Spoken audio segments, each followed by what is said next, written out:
माननीय मुख्यमंत्री सन 2026-27चा अर्थसंकल्प सादर करतील।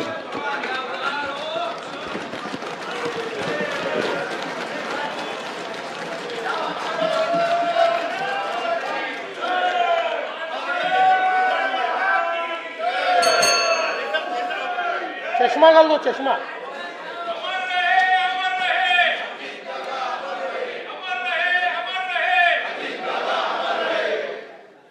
माननीय अध्यक्ष महोदय, मी आज या सभागृहासमोर सन 2026-27 या वर्षाचा अर्थसंकल्प सादर करण्याकरता उभा आहे।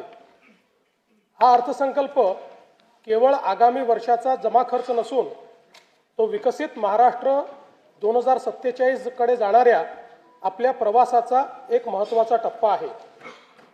आपल्या सर्वांचे आराध्य दैवत युगपुरुष छत्रपती शिवाजी महाराज, धर्मवीर स्वराज्य रक्षक छत्रपती संभाजी महाराज, स्वराज्य जननी जिजाऊ माँसाहेब, छत्रपती राजश्री शाहू महाराज, महामानव डॉक्टर बाबासाहेब आंबेडकर, राजमाता पुण्यश्लोक अहिल्यादेवी होळकर, क्रांतिज्योती सावित्रीबाई फुले, साहित्यरत्न लोकशाहीर अण्णाभाऊ साठे या सर्व महामानवांना मी अभिवादन करतो। आधुनिक भारतातील सामाजिक क्रांतीचे अग्रदूत थोर समाज सुधारक ज्योतिराव फुले यांच्या जन्माला 11 एप्रिल 2027 रोजी 200 वर्ष पूर्ण होत आहेत। त्या निमित्ताने सन 2026-27 या वर्षात महात्मा फुले यांच्या कार्याचा गौरव करण्यासाठी एक समिती स्थापन करून विविध सामाजिक उपक्रम राबविण्यात येतील व त्यासाठी आवश्यक निधी उपलब्ध करून देण्यात येईल। संत गाडगेबाबा यांचे हे 150वे जयंती वर्ष आहे। त्यानिमित्ताने संत गाडगेबाबा यांचे जन्मस्थळ, कर्मभूमी व अंतिम श्रद्धास्थान या ठिकाणांना एकत्रित जोडून संत गाडगेबाबा तीर्थक्षेत्र सर्किट विकसित करण्यात येईल। ग्रामीण भागाच्या सर्वसमावेशक विकासासाठी प्रमुख राज्यस्तरीय अभियाने एकत्रित करून संत गाडगेबाबा ग्राम समृद्धी अभियान राबविण्यात येईल। तसेच संत गाडगेबाबा उन्नत ग्राम योजनेअंतर्गत 75 गावांमध्ये कृत्रिम बुद्धिमत्तेच्या सहाय्याने नागरिकांचे जीवनमान उंचवण्यासाठी पथदर्शी प्रकल्प राबविण्यात येईल। भारतरत्न डॉक्टर बाबासाहेब आंबेडकर यांच्या महाड, जिल्हा रायगड येथील चौदार तळे सत्याग्रहाच्या शताब्दी वर्षानिमित्त तेथील पायाभूत सोयी सुविधांकरता विकास आराखडा तयार करण्यात येईल। महात्मा फुले, संत गाडगेबाबा व डॉक्टर बाबासाहेब आंबेडकर या महामानवांच्या स्मृतीचे हे विशेष वर्ष लक्षात घेता सन 2026-27 हे वर्ष सामाजिक समता व समरसता वर्ष म्हणून साजरे करण्यात येईल। त्यांच्या कार्याचा गौरव करून विविध सामाजिक उपक्रम राबविण्यासाठी आवश्यक निधी उपलब्ध करून देण्यात येईल। हिंदुहृदय सम्राट बाळासाहेब ठाकरे यांच्या जन्मशताब्दी वर्षपूर्ती निमित्त मी त्यांना अभिवादन करतो। त्यांच्या दादर मुंबई येथील राष्ट्रीय स्मारकाचे पहिल्या टप्प्याचे काम पूर्ण झाले असून दुसऱ्या टप्प्याचे काम जून 2026 पर्यंत पूर्ण करण्याचे नियोजन आहे। तसेच त्यांच्या स्मृतीप्रित्यर्थ काही योजना देखील राज्य सरकार सुरू करणार आहे। त्याचं सविस्तर माहिती पुढे सांगण्यात येईल। कालच जगद्गुरू संत तुकाराम महाराज बीज सोहळा संपन्न झाला। संत तुकाराम महाराजांना वंदन करून देहू येथील राष्ट्रसंत जगद्गुरू संत तुकाराम महाराजांच्या जन्मस्थानाच्या जतन व संवर्धनासाठी विकास आराखडा हाती घेण्याची मी घोषणा करतो। अध्यक्ष महोदय, हे भाषण करताना माझे मन अत्यंत जड झाले आहे। सर्वाधिक वेळा उपमुख्यमंत्रीपद आणि दीर्घकाळ वित्त विभागाची धुरा सांभाळलेले राज्याचे लाडके नेते माननीय अजितदादा पवार आज आपल्यात नाहीत। त्यांच्या जाण्याने राज्याच्या सार्वजनिक जीवनात आणि प्रशासनात कधीही भरून न निघणारी मोठी पोकळी निर्माण झाली आहे। त्यांनी एकूण 11 वेळा राज्याचा अर्थसंकल्प मांडला। अजितदादा व अर्थसंकल्प हे नाते दृढ झाले होते। त्यांच्या करड्या शिस्तीमुळेच महाराष्ट्राची वित्तीय स्थिती कठीण काळातही स्थिर राहिली। काम करणारा माणूस ही त्यांची ओळख आणि त्यांनी दिलेली विकासाची दिशा आजही आपल्याला प्रेरणा देत आहे। त्यांना श्रद्धांजली म्हणून सर्व मान्यवरांची चर्चा करून त्यांच्या व्यक्तिमत्वाला साजेसे भव्य स्मारक उभारण्यात येईल।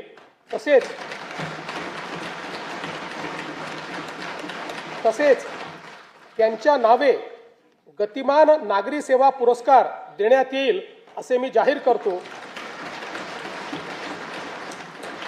दिवंगत अजितदादांच्या स्मृतींना आजचा हा अर्थसंकल्प मी समर्पित करतो। स्थानिक स्वराज्य संस्थांच्या निवडणुकीत जनतेने महायुतीवर अभूतपूर्व विश्वास दाखवला, त्याबद्दल मी तमाम जनतेचे आभार मानतो। स्थानिक स्वराज्य संस्थांच्या प्रगतीसाठी महायुती सरकार कटिबद्ध राहील याची मी ग्वाही देतो। 16व्या केंद्रीय वित्त आयोगाने केलेल्या शिफारसीनुसार पुढील 5 वर्षांमध्ये राज्यासाठी भरीव निधी प्राप्त होणार असून आपत्ती व्यवस्थापनासाठी केंद्र शासनाने वाढीव निधी देण्याबाबत राज्याची मागणी मान्य केली, याबद्दल मी भारताचे प्रधानमंत्री श्री नरेंद्र मोदीजी यांचे मनपूर्वक आभार मानतो। राज्य शासनाने देखील 6व्या वित्त आयोगाची स्थापना केली होती। या वित्त आयोगाने विहित वेळेमध्ये आपला अहवाल सादर केला, याकरिता आयोगाचे अध्यक्ष व सदस्य यांचे मी अभिनंदन करतो व त्यांना धन्यवाद देतो।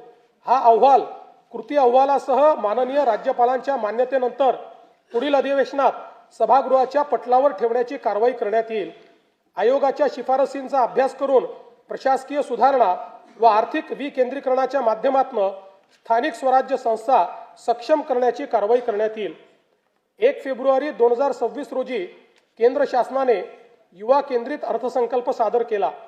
त्यात महाराष्ट्रातील पायाभूत सुविधांचा वेगाने विकास करण्याकरता भरीव अर्थसहाय्य केले आहे।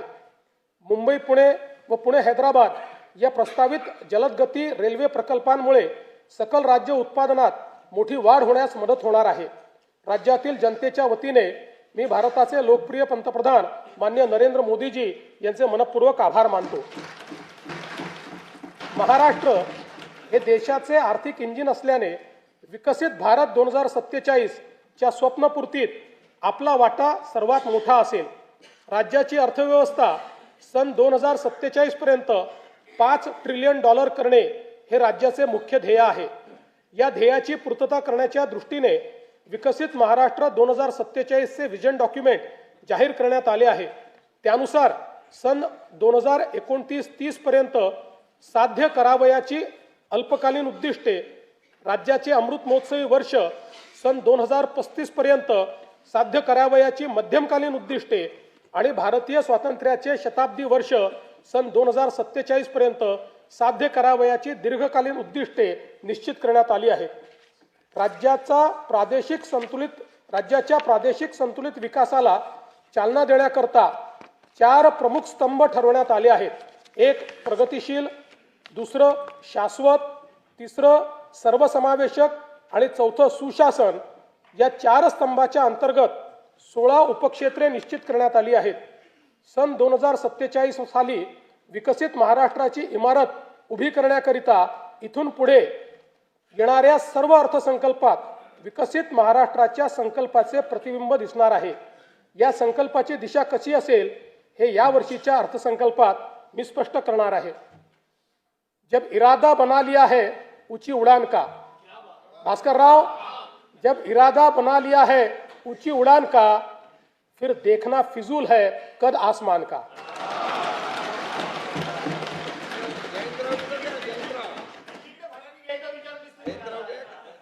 स्तंभ पहिला प्रगतिशील महाराष्ट्र, उपक्षेत्र पहिले कृषी संलग्न क्षेत्र आणि ग्रामीण विकास। राज्याचा कृषी जीडीपी सन 2047 पर्यंत $55 अब्ज वरनं $500 अब्ज वर नेण्याचे उद्दिष्ट ठेवण्यात आले आहे। राज्याचा पोशिंदा बळीराजाला केंद्रस्थानी ठेवून शेतीमालाला जागतिक बाजारपेठ उपलब्ध होण्याकरता 10 ते 15 पिकांसाठी एकात्मिक मूल्य साखळी तयार करण्यात येईल। शेतकऱ्यांना सुलभतेने सेवा देण्याकरता ॲग्रीस्टॅक, महावेद, महाडीबीटी आणि इतर डिजिटल प्लॅटफॉर्म्सद्वारे शेतकऱ्यांसाठी एकात्मिक परिसंस्था निर्माण करण्याचे उद्दिष्ट आहे। महाराष्ट्र आज कृत्रिम बुद्धिमत्ता, AI आणि डिजिटल शेतीमध्ये देशभर 30 लाखाहून अधिक शेतकऱ्यांना हवामान अंदाज, पीक सल्ला आणि बाजारभावाची अचूक माहिती मिळत आहे. हा प्लॅटफॉर्म खऱ्या अर्थानं शेतकऱ्यांचा डिजिटल सहकारी आहे. आदिवासी शेतकऱ्यांसाठी आम्ही महाविस्तारमध्ये देहवाली भिली भाषेचा समावेश केला आहे. लवकरच इतर प्रमुख आदिवासी भाषाही यामध्ये जोडल्या जातील. ज्यांच्याकडे स्मार्टफोन नाही अशा शेतकऱ्यांसाठी आम्ही वसुधा ही व्हॉइस सेवा सुरू केली आहे. या फोन कॉलवरच पिकांचे आरोग्य आणि कीड व्यवस्थापनाचा सल्ला दिला जात आहे. Agriculture data exchange and sandbox आणि राज्यातील 4ही कृषी विद्यापीठांमध्ये artificial intelligence innovation and incubation centre स्थापन करण्यात येत आहे. यामुळे कृषी स्टार्टअप्सला मोठी चालना मिळेल. या आधुनिक तंत्रज्ञानामुळे शेतीच्या उत्पादन खर्चात 25% कमतरता होऊन शेतकऱ्यांचे उत्पन्न वाढण्यास मोठी मदत होणार आहे. कृषी क्षेत्रातील डेटा व डिजिटल सेवांच्या माध्यमातून शासनाच्या विविध योजनांचा लाभ शेतकऱ्यांपर्यंत जलद व पारदर्शकपणे पोहोचवण्यासाठी राज्यात ॲग्रिस्टॅक योजना राबविण्यात येत आहे. शेतकऱ्यांना फार्मर ID देण्यात महाराष्ट्र देशातील अग्रगण्य राज्य असून फेब्रुवारी 2026 पर्यंत 1,31,00,000 फार्मर ID तयार झाले आहेत. या योजनेत आम्ही आदिवासी वनपट्टेधारक शेतकरी यांचा देखील समावेश करत आहोत. कृषी समृद्धी योजनेअंतर्गत सन 2026-27 ते सन 2029-30 या 4 वर्षाच्या कालावधीत राज्यातील कृषी क्षेत्रात भांडवली गुंतवणूक वाढवून पायाभूत सुविधा निर्माण करण्यात येतील. राज्यात 5 लाख हेक्टर क्षेत्र नैसर्गिक शेतीखाली आणून सकस व पोषणयुक्त नैसर्गिक शेतीमाल उत्पादित करण्यासाठी आगामी 2 वर्षांमध्ये महाराष्ट्र नैसर्गिक शेती अभियान या नवीन योजनेची अंमलबजावणी करण्यात येणार आहे. गोपीनाथ मुंडे अपघात सानुग्रह अनुदान योजनेत शेतमजुरांचा देखील समावेश करण्यात येईल. राज्याच्या कृषी उत्पन्नात पशुपालनाचा वाटा 25% आहे. ही व्याप्ती वाढवण्यासाठी आम्ही मुख्यमंत्री ग्रामीण पशुधन उद्योजक योजना सुरू करत आहोत. पशुसंवर्धन आणि मत्स्य व्यवसायाला आता कृषी समकक्ष दर्जा देण्यात आला आहे. त्यामुळे या क्षेत्रालाही शेतीप्रमाणे सर्व पायाभूत सुविधा आणि सवलती मिळतील, ज्यामुळे मत्स्य आणि पशुजन्य उत्पादनात मोठी वाढ होईल. संयुक्त राष्ट्र संघटनेने हे वर्ष आंतरराष्ट्रीय महिला शेतकरी वर्ष म्हणून घोषित केले आहे. त्यानिमित्त महिला गोपालक, कुक्कुटपालक आणि शेळीपालकांसाठी आम्ही विशेष प्रोत्साहनपर कार्यक्रम राबविणार आहोत. मत्स्य व्यवसाय क्षेत्राच्या विकासासाठी प्रतिवर्षी 1,240 कोटी रुपये आर्थिक भाराच्या मुख्यमंत्री मत्स्य संपदा योजनेस मान्यता देण्यात आली आहे. या योजनेमुळे राज्यातील मच्छीमारांचे आर्थिक व सामाजिक विकासाबरोबरच पायाभूत सुविधा निर्मितीमुळे मत्स्य उत्पादनात वाढ होणार आहे. मुख्यमंत्री ग्राम सडक योजना टप्पा 1 अंतर्गत 97% कामे 30,000 किलोमीटरपेक्षा जास्त पूर्ण झाली असून उर्वरित कामे मार्च 2026 पर्यंत पूर्ण करण्याचे नियोजन आहे. टप्पा 2 अंतर्गत 2,450 किलोमीटर रस्त्यांची कामे पूर्ण झाली असून उर्वरित कामे प्रगतीपथावर आहे. आता आम्ही टप्पा 3 घोषित करत असून त्या अंतर्गत 23,000 किलोमीटर लांबीचे रस्ते व पुलांची कामे हाती घेण्यात येतील. ग्रामीण भागातील शेतपालन रस्त्याच्या मजबूतीकरणासाठी पूर्ण यंत्रसामुग्रीच्या साहाय्याने जलद गतीने काम करण्याकरिता सोपी व सुलभ कार्यपद्धती असलेल्या मुख्यमंत्री बळीराजा शेतपालन रस्ते या नवीन योजनेस मान्यता देण्यात आली आहे. प्रधानमंत्री ग्राम सडक या योजनेचा भाग 1 व 2 अंतर्गत 99% कामे 26,758 किलोमीटर रस्ते व 782 पूल पूर्ण झाली आहेत. प्रधानमंत्री ग्राम सडक योजनेचा भाग 3 अंतर्गत 6,331 किलोमीटर लांबीचे 393 रस्त्यांच्या कामापैकी 5,086 किलोमीटर लांबीची 6,673 कामे तसेच 223 पुलांच्या कामांपैकी 57 पुलांची कामे पूर्ण झाली आहेत. उर्वरित कामे प्रगतीपथावर आहेत. प्रधानमंत्री ग्राम सडक योजना भाग 4 अंतर्गत लोकवस्तीशी न जोडलेल्या वाड्या वस्त्या बारमाही रस्त्याने जोडण्याची कामे हाती घेण्यात येणार आहेत. प्रधानमंत्री आवास योजना ग्रामीण टप्पा 2 अंतर्गत सन 2024-25 व 25-26 करिता 27,87,000 मंजूर घरकुलांपैकी 3,57,000 घरकुले पूर्ण झाली असून उर्वरित घरकुलांची कामे प्रगतीपथावर आहेत. या योजनेअंतर्गत आतापर्यंत 33,410 कोटी रुपये इतका खर्च करण्यात आला आहे. प्रधानमंत्री आवास योजना शहरी व ग्रामीण अंतर्गत बांधण्यात येणाऱ्या घरांवर रूफटॉप सोलर लावण्यासाठी अतिरिक्त अनुदान उपलब्ध करून ऊर्जा स्वावलंबन साध्य करण्यात येणार आहे.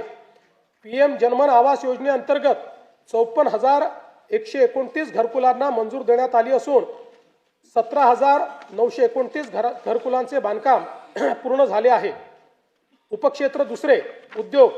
राज्यातील उद्योग क्षेत्राचे स्थूल उत्पन्न सन 2047 पर्यंत 123 अब्ज डॉलरवरून 1500 अब्ज डॉलरपर्यंत वाढविण्याचे उद्दिष्ट आहे. त्याकरिता उच्च क्षमता असलेल्या क्षेत्रांकरिता मूल्य साखळी निर्माण करणे, प्रत्येक उदयोन्मुख जिल्ह्यात मोठे औद्योगिक समूह उभारण्यात येणार आहेत. तसेच सूक्ष्म लघु व मध्यम उद्योगासाठी अर्थसहाय्य देऊन महाराष्ट्र हे जागतिक उत्पादनाचे केंद्र बनविण्यात येणार आहे. राज्याचे नवीन औद्योगिक गुंतवणूक व सेवा धोरण 2025 जाहीर करण्यात आले आहे. 2047 पर्यंत उद्योग क्षेत्राचा स्थूल राज्य उत्पन्नातील वाटा 30% नेण्याचे आमचे ध्येय आहे. यासाठी इन्व्हेस्ट महाराष्ट्र हा एकसंघ डिजिटल प्लॅटफॉर्म विकसित केला जात आहे. थेट परकीय गुंतवणुकीत महाराष्ट्र देशात अव्वल आहे. राज्यात प्रत्येक जिल्ह्यात सूक्ष्म लघु व मध्यम उद्योग केंद्रे स्थापन केली जातील. या धोरणातून सुमारे 50 लाख प्रत्यक्ष रोजगार निर्माण होईल. याकरिता सूक्ष्म व लघु उद्योगासाठी आयुक्तालय व सेवा क्षेत्रासाठी आयुक्तालय स्थापन करण्याची मी घोषणा करीत आहे. केंद्र शासनाकडून नवी दिल्ली येथे आयोजित राष्ट्रीय एक जिल्हा एक उत्पादन पुरस्कार 2025 सोहळ्यामध्ये महाराष्ट्र राज्याला सुवर्ण पुरस्काराने सन्मानित करण्यात आलं आहे. तसेच राज्यातील रत्नागिरी, नागपूर, अमरावती, अकोला व नाशिक या जिल्ह्यांना राष्ट्रीय पुरस्कार प्राप्त झाले आहेत. नीती आयोगाकडून जाहीर करण्यात आलेला निर्यात सिद्धता निर्देशांक 2024 यामध्ये महाराष्ट्र राज्याला प्रथम स्थान प्राप्त झाले आहे. महाराष्ट्र बांबू उद्योग धोरण 2025 जाहीर करण्यात आले आहे. या अंतर्गत 50,000 कोटीपेक्षा जास्त रकमेची गुंतवणूक आकर्षित करण्यात येणार असून 5 लाख प्रत्यक्ष आणि अप्रत्यक्ष रोजगार निर्माण करण्याचे उद्दिष्ट आहे. एशियाई विकास बँक अर्थसहाय्यित सुमारे 4,271 कोटी रुपयांच्या बांबू विकास प्रकल्पाअंतर्गत औष्णिक विद्युत प्रकल्पात बांबू बायोमासचा वापर वाढविणे तसेच GIS, ब्लॉकचेन, टिश्यू कल्चर इत्यादीच्या माध्यमातून बांबू मूल्य साखळीचा विकास करण्याचे नियोजन आहे. स्टील हब म्हणून उदयास येत असलेल्या गडचिरोली जिल्ह्यात लोह खनिजावर आधारित विशाल व अतिविशाल स्टील उद्योगांच्या माध्यमातून सुमारे 2,62,000 कोटी रुपये गुंतवणूक व 70,000 पेक्षा जास्त रोजगार निर्मिती अपेक्षित आहे.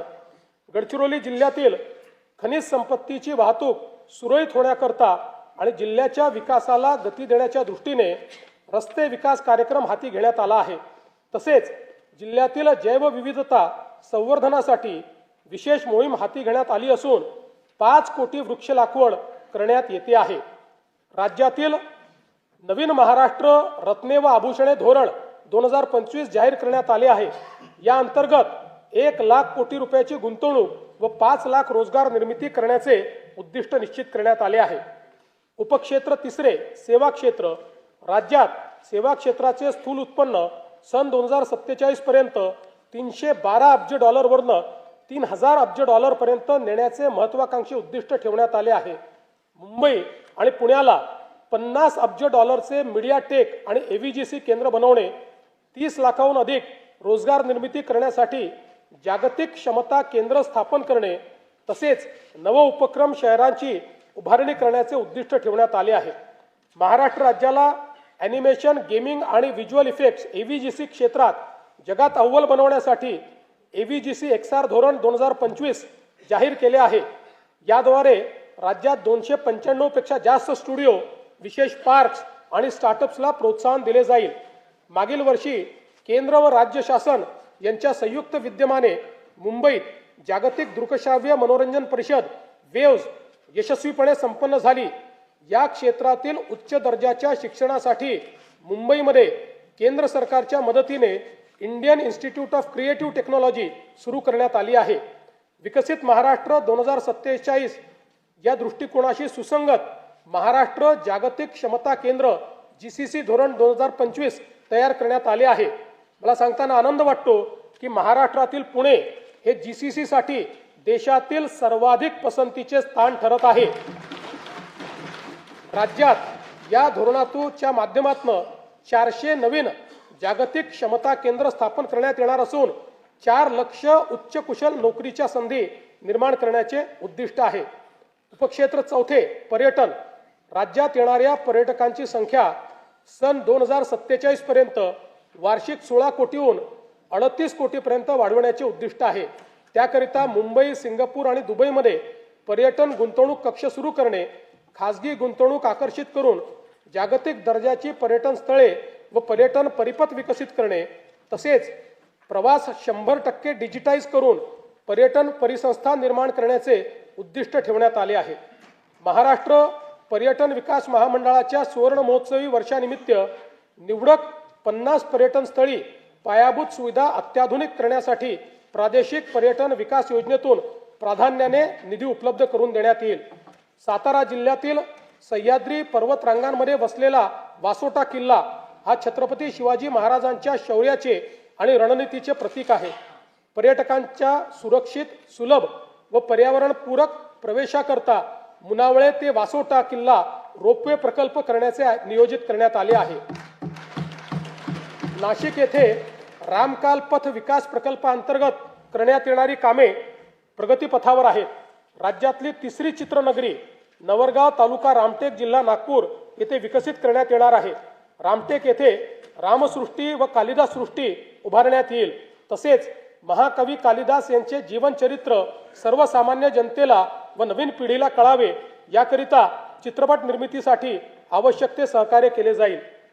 देशातील एकूण 12 ज्योतिर्लिंगांपैकी राज्यात असलेल्या 5 ज्योतिर्लिंगांच्या तीर्थक्षेत्र विकास आराखड्याची प्रभावी व तात्काळ अंमलबजावणी करण्यासाठी भारतीय प्रशासकीय सेवेतील 5 वरिष्ठ अधिकाऱ्यांकडे नियमित आढावा, समन्वय व नियंत्रण करण्याची जबाबदारी सोपवण्यात आली आहे। पंढरपूर मंदिर विकास आराखड्याच्या पहिल्या टप्प्यातील कामे पूर्णत्वाच्या मार्गावर असून पुढील विकास कामांचे नियोजन प्रगतीत आहे। महानुभाव पंथीयांच्या विविध धार्मिक स्थळांच्या ठिकाणी पायाभूत सुविधांचा विकास करण्याची कामे प्रगतीपथावर असून त्याकरिता आवश्यक निधी उपलब्ध करण्यात येईल।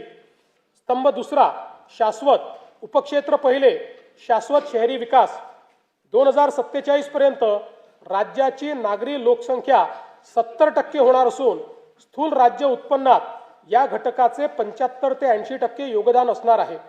राज्यात शाश्वत शहरी विकास करण्याकरता 10 पेक्षा जास्त सक्षम प्रादेशिक विकास प्राधिकरणे स्थापन करणे, 50 पेक्षा अधिक सुनियोजित बहुउपयोगी शहरी समूह विकसित करणे, वाहतूक केंद्रित विकास तसेच शहरी स्थानिक स्वराज्य संस्थांच्या सेवा 100% डिजिटाइज करण्याचे नियोजन आहे।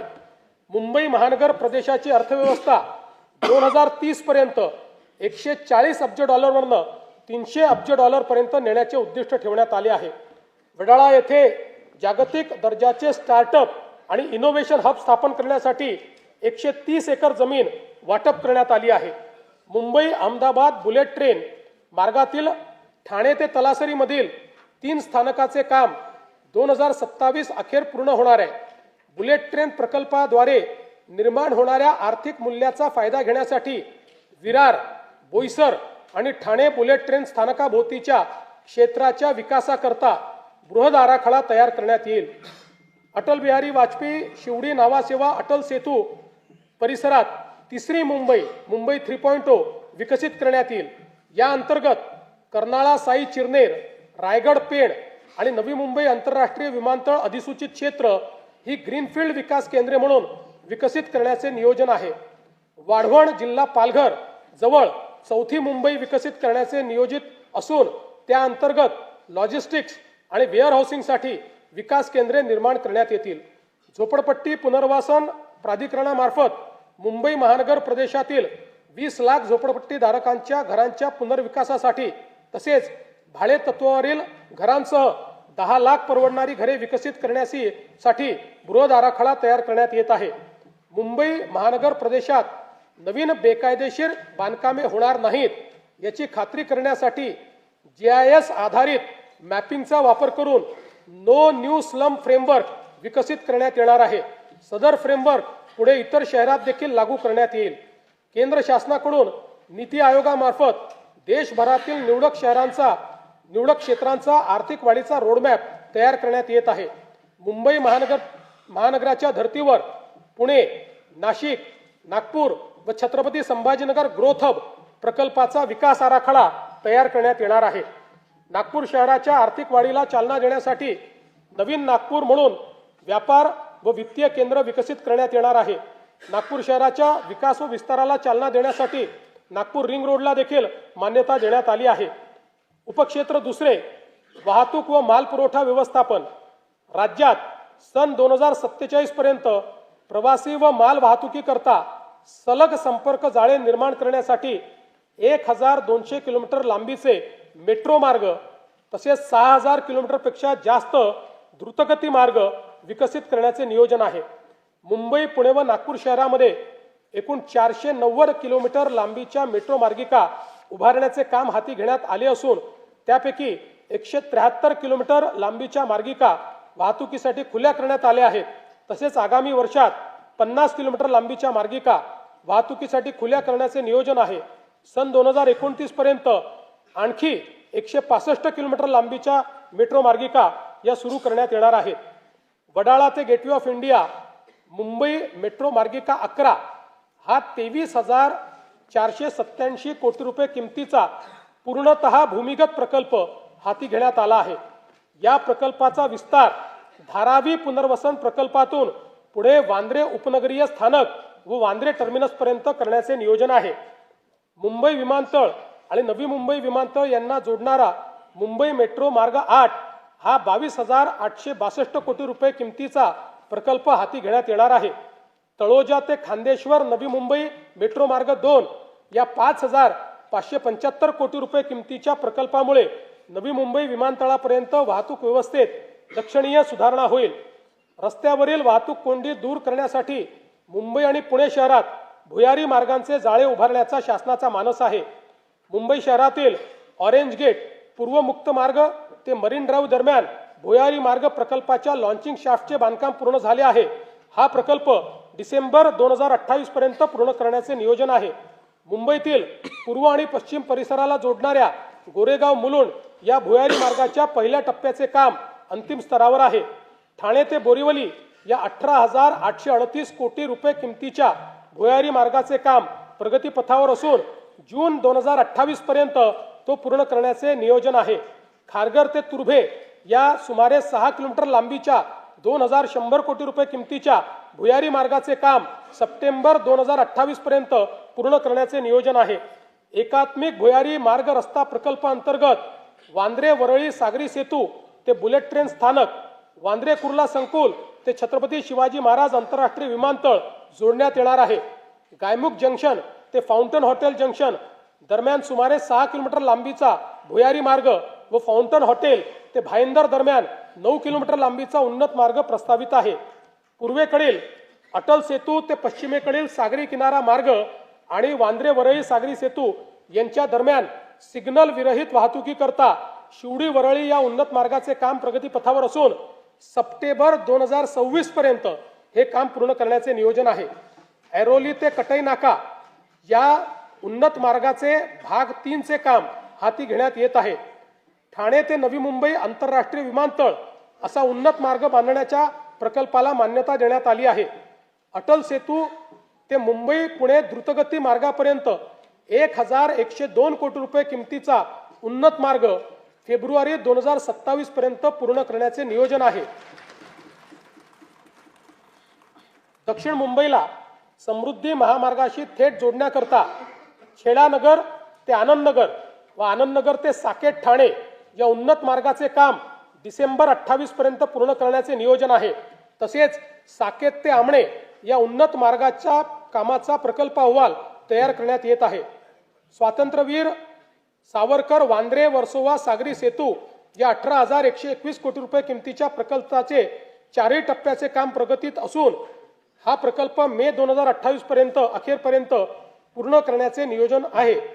वर्सोवा दहिसर भाईंदर या 22,166 कोटी रुपये किमतीच्या सुमारे 60 किलोमीटर लांबीचा किनारी मार्ग प्रगतीत असून डिसेंबर 28 अखेरपर्यंत पूर्ण करण्याचे नियोजन आहे. मुंबई वाढवण द्रुतगती जोडणी करण्याकरता उत्तम ते विरार या सुमारे 58,754 कोटी रुपये किमतीच्या सागरी सेतूचे काम हाती घेण्यात येत आहे. बाळकुम ते गायमुख या ठाणे किनारी रस्ता प्रकल्पाचे काम प्रगतीपथावर असून प्रकल्प डिसेंबर 2028 पर्यंत पूर्ण करण्याचे नियोजन आहे. अटल सेतूला नवी मुंबई आंतरराष्ट्रीय विमानतळाशी जोडण्याकरता उल्वे किनारी मार्गाचे काम जुलै 2026 पर्यंत पूर्ण करण्याचे नियोजन आहे. पनवेल ते कर्जत या 2,782 कोटी रुपये किमतीच्या प्रकल्पाचे काम अंतिम टप्प्यात असून तो लवकरच वाहतुकीसाठी खुला करण्याचे नियोजन आहे. मुंबई नागरी परिवहन प्रकल्प 3B या 14,907 कोटी रुपये किमतीच्या कामास मान्यता देण्यात आली असून त्यात राज्य शासनाचा 50% आर्थिक सहभाग आहे. या प्रकल्पाअंतर्गत बदलापूर कर्जत, आसनगाव ते कसारा, पनवेल ते वसई या दरम्यान सुमारे 69 किलोमीटर लांबीचे नवीन उपनगरीय रेल्वे कॉरिडॉर प्रस्तावित आहेत. पुणे लोणावळा 3ऱ्या व 4थ्या रेल्वे मार्गिकेच्या 5,100 कोटी रुपये किमतीच्या प्रकल्पास मान्यता देण्यात आली आहे. या प्रकल्पाचा पिंपरी चिंचवड, आकुर्डी आणि तळेगाव या औद्योगिक पट्ट्यांना थेट लाभ होईल. पुणे महानगर मेट्रो रेल्वे प्रकल्प टप्पा 2 मधील खडकवासला स्वारगेट, हडपसर खराडी मेट्रो मार्गिकेच्या उपमार्गिका हडपसर ते लोणी काळभोर आणि हडपसर बस डेपो ते सासवड रोड या प्रकल्पास मान्यता देण्यात आली आहे. पुण्यातील रामवाडी ते वाघोली दरम्यान 11 किलोमीटर लांबीच्या मेट्रो प्रकल्पास देखील मान्यता देण्यात आली आहे. येरवडा ते कात्रज आणि हिंजवडी ते सिंहगड रोड या 54 किलोमीटर दुहेरी भुयारी मार्गाचा व्यवहार्यत अहवाल तयार करण्यात येत आहे. राज्यातील विविध रेल्वे प्रकल्पांसाठी 50% राज्य हिश्श्यासाठी आवश्यक निधी उपलब्ध करून देण्यात आला आहे. महाराष्ट्र अमृतकाल रस्ते विकास योजना 2025 ते 47 अंतर्गत राज्यातील रस्त्यांचा टप्प्याटप्प्याने विकास केला जाईल. या योजनेत 6,272 किलोमीटरचे द्रुतगती मार्ग, 14,919 किलोमीटरचे राज्य व जिल्हा मार्ग तसेच 4,247 किलोमीटरचे पर्यटन परिपथ समाविष्ट आहेत. ही योजना महाराष्ट्राला $5 ट्रिलियन अर्थव्यवस्थेकडे नेण्यासाठी महत्त्वाची ठरणार आहे. पवनार जिल्हा वर्धा ते पत्रादेवी जिल्हा सिंधुदुर्ग या शक्तीपीठ महामार्गाच्या कोल्हापूर व सिंधुदुर्ग जिल्ह्यातील सुधारित संरेखनास मान्यता देण्यात आली असून भूसंपादनाची कारवाई अंतिम टप्प्यात आहे. कल्याण जिल्हा ठाणे ते लातूर पर्यंत ग्रीनफील्ड द्रुतगती महामार्ग उभारण्याचे प्रस्तावित असून त्याच्या संरेखनाची कारवाई सुरू आहे. राज्यातील 1,000 पेक्षा अधिक लोकसंख्या असलेल्या राज्यातील 1,000 पेक्षा अधिक लोकसंख्या असलेल्या गावांना कॉन्क्रीट रस्त्याने जोडण्यात येईल असे मी घोषित करत आहे. त्यासाठी एशियाई विकास बँकेच्या सहाय्याने 4,500 कोटी रुपये किमतीचा कार्यक्रम राबविण्यात येणार आहे. राज्यातील पूर्व विभागातील नैसर्गिक खनिज संपत्तीने समृद्ध असलेल्या भागाचा सर्वांगीण विकासाच्या दृष्टीने नागपूर गोंदिया भंडारा गडचिरोली नागपूर चंद्रपूर या प्रवेश नियंत्रित शीघ्र संचार द्रुतगती महामार्गांच्या कामास मान्यता देण्यात आली आहे. वाढवण बंदराला देखील समृद्धी महामार्गाने जोडण्याकरता तवा ते भरवीर माल वाहतूक कॉरिडॉरच्या कामास मान्यता देण्यात आली आहे. पुणे ते शिरूर हे 53 किलोमीटर लांबीचे 7,514 कोटी रुपये किमतीचे उन्नत मार्गाचे काम मंजूर करण्यात आले आहे. तळेगाव चाकण हा 6,499 कोटी रुपये किमतीचा 25 किलोमीटर लांबीचा उन्नत मार्ग व चाकण शिक्रापूर या 5,232 कोटी रुपये किमतीच्या 28 किलोमीटर लांबीच्या रस्त्याच्या 6 पदरीकरणाची कामे हाती घेण्यात आली आहेत. पुणे ते छत्रपती संभाजीनगर जलद व सुलभ प्रवासासाठी शिरूर ते छत्रपती संभाजीनगर या 192 किलोमीटर लांबीच्या 14,886 कोटी रुपये किमतीच्या ग्रीनफील्ड महामार्गाचा प्रकल्प अहवाल तयार करण्यात येत आहे. छत्रपती संभाजीनगर विमानतळ ते वाळुंज MIDC दरम्यान उन्नत मार्गाचे काम 2 टप्प्यामध्ये करण्यात येईल. हडपसर यवत या 5,262 कोटी रुपये किमतीच्या 31.50 किलोमीटर लांबीच्या 6 पदरी रस्त्याचे काम हाती घेण्यात आले आहे. नवी मुंबई आंतरराष्ट्रीय विमानतळावरून देशांतर्गत विमानसेवा 25 डिसेंबर 2025 पासून सुरू झाली आहे. छत्रपती संभाजीराजे आंतरराष्ट्रीय विमानतळ पुरंदर पुणेकरिता विशेष हेतू प्राधिकरणाची स्थापना करण्यास मान्यता देण्यात आली असून भूसंपादनाची प्रक्रिया अंतिम टप्प्यात आहे. गडचिरोली येथे ग्रीनफील्ड विमानतळासाठी भूसंपादनाची प्रक्रिया सुरू करण्यात आलेली आहे. लातूर, बारामती व अमरावती येथील विमानतळाच्या ठिकाणी रात्रीच्या उड्डाणाकरता सुविधा उपलब्ध करून देण्यात येणार आहे. शिर्डी, नाशिक, छत्रपती संभाजीनगर, अमरावती, अकोला, रत्नागिरी, यवतमाळ व कराड विमानतळांच्या विस्तारीकरणाची कामे सुरू करण्यात येत आहेत. मुंबई महानगर प्रदेशातील वाढत्या वाहतूक कोंडीला पर्यायी पर्यावरणपूरक व स्वस्त उपाय म्हणून सध्याचे जलमार्गांचे 125 किलोमीटरचे जाळे 340 किलोमीटरपर्यंत विस्तारण्यात येणार आहे. त्यामुळे सध्या वार्षिक 1,60,00,000 असलेली प्रवासी संख्या 2031 पर्यंत 7,39,00,000 पर्यंत वाढेल. यासाठी 21 विद्यमान जलमार्गावरील 20 टर्मिनलचे अद्ययावतीकरण आणि 11 नवीन जलमार्गावर 24 टर्मिनलची निर्मितीसाठी 6,600 कोटी रुपयाचा खर्च अपेक्षित आहे. मुंबईमधील रेडिओ क्लब येथील नवीन जेटी प्रकल्प डिसेंबर 2027 पर्यंत पूर्ण करण्याचे नियोजन आहे. देशातील सर्वात मोठे बंदर म्हणून उदयास येत असलेल्या पालघर जिल्ह्यातील वाढवण बंदर प्रकल्पाकरिता राज्य हिस्सा म्हणून आवश्यक निधी टप्प्याटप्प्याने उपलब्ध करून देण्यात येणार आहे. मच्छीमारांच्या अडचणी व गरजा लक्षात घेता पालघर जिल्ह्यातील सातपाटी येथे आधुनिक मत्स्य बंदर विकसित करण्याचा प्रकल्प हाती घेण्यात आला आहे. या प्रकल्पामुळे बोटींसाठी सुरक्षित थांबा, वादळी वाऱ्यापासून संरक्षण आणि आधुनिक सोयी सुविधा उपलब्ध होणार असून त्याद्वारे मत्स्य उत्पादनात भरीव वाढ होणार आहे. वाढवण बंदर प्रकल्पातून 12 लाखाहून अधिक थेट रोजगार निर्मिती होणार आहे. वाढवणच्या आसपासच्या सुमारे 44 गावामधील स्थानिक तरुणांना रोजगार देण्यासाठी वाढवण बंदर कौशल्य विकास कार्यक्रम राबविण्यात येत आहे. राज्य शासनाने महाराष्ट्र राज्य जहाज बांधणी, जहाज दुरुस्ती व जहाज पुनर्वापर धोरण 2025 जाहीर केले आहे. या धोरणाअंतर्गत मरीन शिपयार्ड क्लस्टर विकसित करण्यात येणार असून ग्रीनफील्ड जहाज बांधणी क्लस्टर प्रकल्पासाठी आवश्यक तरतूद करण्यात येणार आहे. उपक्षेत्र 3 ऊर्जा आणि शाश्वतता सन 2047 पर्यंत 75% स्वच्छ ऊर्जा मिळवण्याचे राज्याचे उद्दिष्ट आहे. यासाठी राज्यात सौर, पवन आणि हरित हायड्रोजन प्रकल्पांना चालना दिली जात आहे. मुख्यमंत्री बळीराजा मोफत वीज योजनेअंतर्गत 7.5 हॉर्स पॉवर पर्यंतच्या कृषी ग्राहकांना वीज बिलामध्ये 100% सवलतीच्या अनुषंगाने योजनेच्या अंमलबजावणीपासून तर फेब्रुवारी 2026 पर्यंत 32,756 कोटी रुपये वितरित केले आहेत.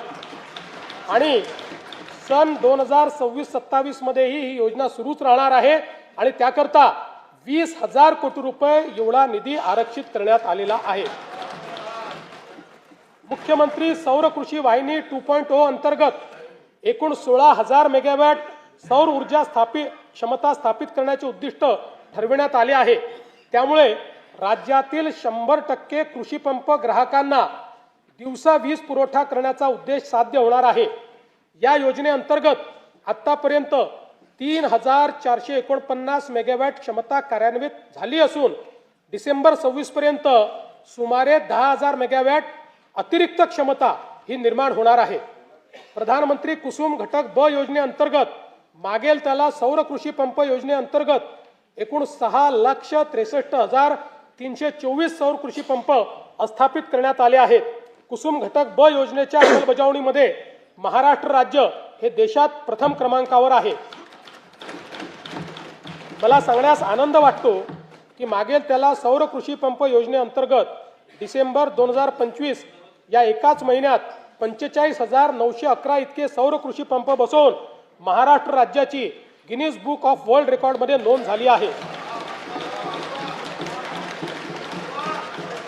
प्रधानमंत्री सूर्यघर मोफत वीज योजनेची अंमलबजावणी देशात राज्य दुसऱ्या क्रमांकावर आहे. आतापर्यंत 4,57,000 घरगुती ग्राहकांनी 1,735 मेगावॅट पेक्षा जास्त क्षमतेचे रूफटॉप सोलर स्थापित केले आहेत. या ग्राहकांना 3,200 कोटी रुपये सबसिडीचा लाभ देण्यात आलेला आहे. 0 ते 100 युनिट वीज वापरणाऱ्या ग्राहकांसाठी स्वयंपूर्ण महाराष्ट्र आवासीय रूफटॉप सोलर योजना स्मार्ट योजना मंजूर केली आहे. या योजनेत 5 लाख लाभार्थ्यांसाठी 635 कोटी रुपयांचे अनुदान राज्य शासन देणार आहे. राज्याची पुढील 10 वर्षाची स्वच्छ व पर्यावरणपूरक ऊर्जेची गरज विचारात घेता महाराष्ट्र नवीनीकरणीय ऊर्जा आणि ऊर्जा साठवणूक धोरण 2025 ते 35 जाहीर करण्यात आले आहे. त्या अंतर्गत सन 2029 पर्यंत 50% आणि 35 पर्यंत 65% हरित ऊर्जा प्राप्त करून घेण्याचे उद्दिष्ट आहे. या धोरणामुळे राज्यात 3 लाख कोटी रुपयाची गुंतवणूक अपेक्षित असून राज्याला वस्तू व सेवा कराच्या माध्यमातून 15,600 कोटी रुपयाचे उत्पन्न मिळणार आहे. उदंचन जलविद्युत प्रकल्प विकासनाच्या धोरणाअंतर्गत आतापर्यंत एकूण 55 उदंचन प्रकल्पांसाठी सामंजस्य करार करण्यात आले असून याद्वारे 78,215 मेगावॅट वीज निर्मिती अपेक्षित आहे. या प्रकल्पातून 4,16,000 कोटीची गुंतवणूक व 1,28,000 रोजगार निर्मिती होणार आहे. सध्या परिस्थितीत 6 प्रकल्पांचे काम सुरू झाले असून त्यातून 10,300 मेगावॅट क्षमता निर्माण होणार आहे. राष्ट्रीय वन धोरण 1988 अनुसार राज्याच्या एकूण भौगोलिक क्षेत्रापैकी किमान 33% क्षेत्र वन व वृक्ष आच्छादित असणे अपेक्षित आहे. पर्यावरण संवर्धन, हवामानाच्या बदलाशी लढा आणि ग्रामीण रोजगार निर्मिती या त्रिसूत्रीवर महाराष्ट्रातील हरित क्षेत्र वाढविण्यासाठी 300 कोटी वृक्ष लागवडीची मोहीम हाती घेण्यात येईल. उपक्षेत्र 4 पाणी व्यवस्थापन सन 2047 पर्यंत पाण्याची लागणारी गरज विचारात घेऊन ग्रामीण व शहरी भागात विहित मानकानुसार पाणी उपलब्धतेची सुनिश्चिती केली जाईल. प्रत्येक नागरी व ग्रामीण स्थानिक स्वराज्य संस्थेचे जललेखा परीक्षण करून शाश्वत पाणी वापर संस्था निर्माण करण्याचे उद्दिष्ट आहे. डिजिटल, प्रमाणित आणि ऑनलाईन जलसंपत्तीची माहिती प्राप्त होण्याकरता राज्य जल माहिती केंद्र स्थापन करण्यात येणार आहे. या केंद्राची इमारत नाशिक येथे प्रस्तावित असून या केंद्रासाठी एकूण 71 कोटी 20 लक्ष रुपये इतका खर्च अपेक्षित आहे. वैनगंगा नळगंगा नदीजोड योजनेच्या 94,968 कोटी रुपये किमतीच्या प्रकल्पास प्रशासकीय मान्यता देण्यात आली आहे. वैतरणा व उल्हास खोऱ्यातील 54 TMC अतिरिक्त पाणी गोदावरी खोऱ्यात वळवण्याचे प्रस्तावित असून सविस्तर प्रकल्प अहवाल तयार करण्याची कारवाई सुरू आहे.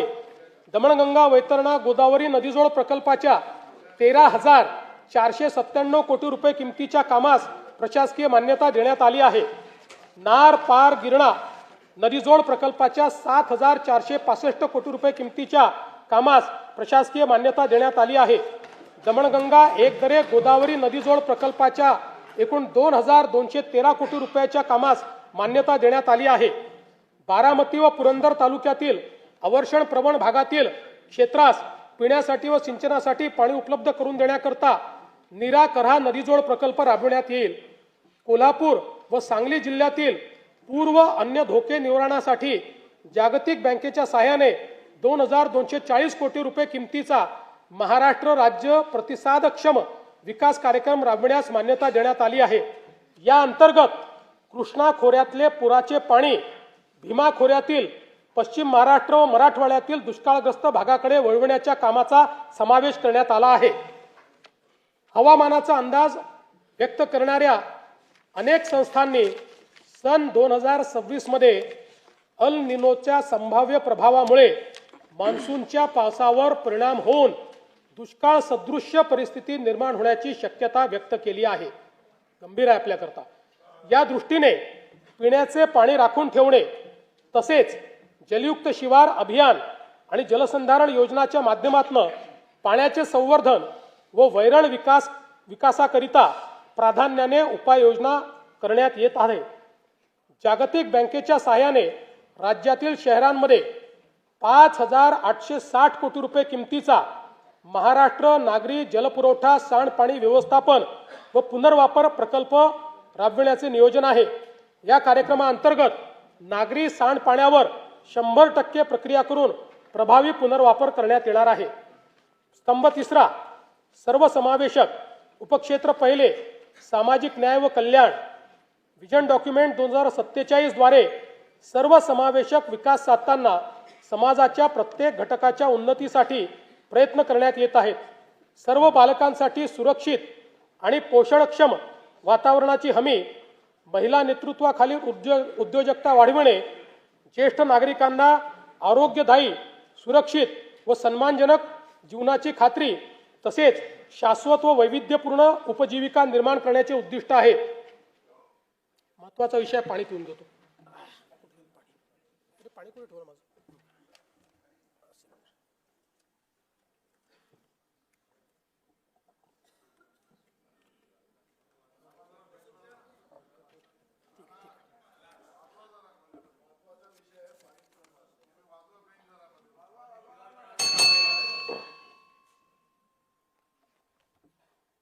आम्ही राज्यातील शेतकऱ्यांसाठी कर्जमाफी योजना राबविण्याचे आश्वासन दिले होते. त्याकरिता समिती गठीत केली आहे. राज्यातील 30 सप्टेंबर 2025 रोजी पीक कर्ज थकीत असणाऱ्या पात्र शेतकऱ्यांना 2 लाख रुपयापर्यंत कर्जमाफी देणारी पुण्यश्लोक अहिल्यादेवी होळकर शेतकरी कर्जमाफी योजना मी आज जाहीर करीत आहे. नानाभाऊ, राज्यातील ऐकायचं एक मिनिट. राज्यातील 30 सप्टेंबर 2025 रोजी पीक कर्ज थकीत असणाऱ्या पात्र शेतकऱ्यांना 2 लाख रुपयापर्यंत कर्जमाफी देणारी पुण्यश्लोक अहिल्यादेवी होळकर शेतकरी कर्जमाफी योजना मी आज जाहीर करत आहे. जे शेतकरी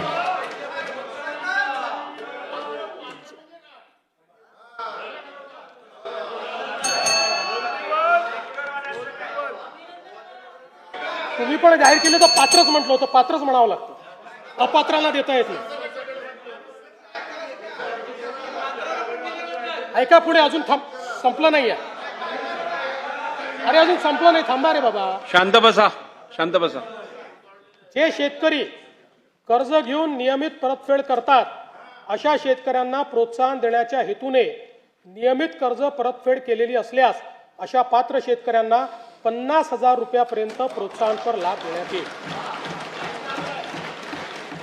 कर्जमाफी तसेच प्रोत्साहनपर लाभ देण्याबरोबर कोकणाला हे जास्त महत्वाचं आहे, कारण कोकणातले लोक सगळे कर्ज परत करतात.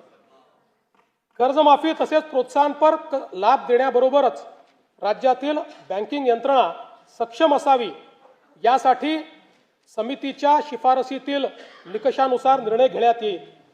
शेतकरी वारंवार कर्जबाजारी न होता त्याला कायमस्वरूपी कर्जमुक्त करण्याचा शासनाचा संकल्प असून याबाबत समितीच्या शिफारसी अनुसार दीर्घकालीन उपाययोजना करण्यात येत आहेत.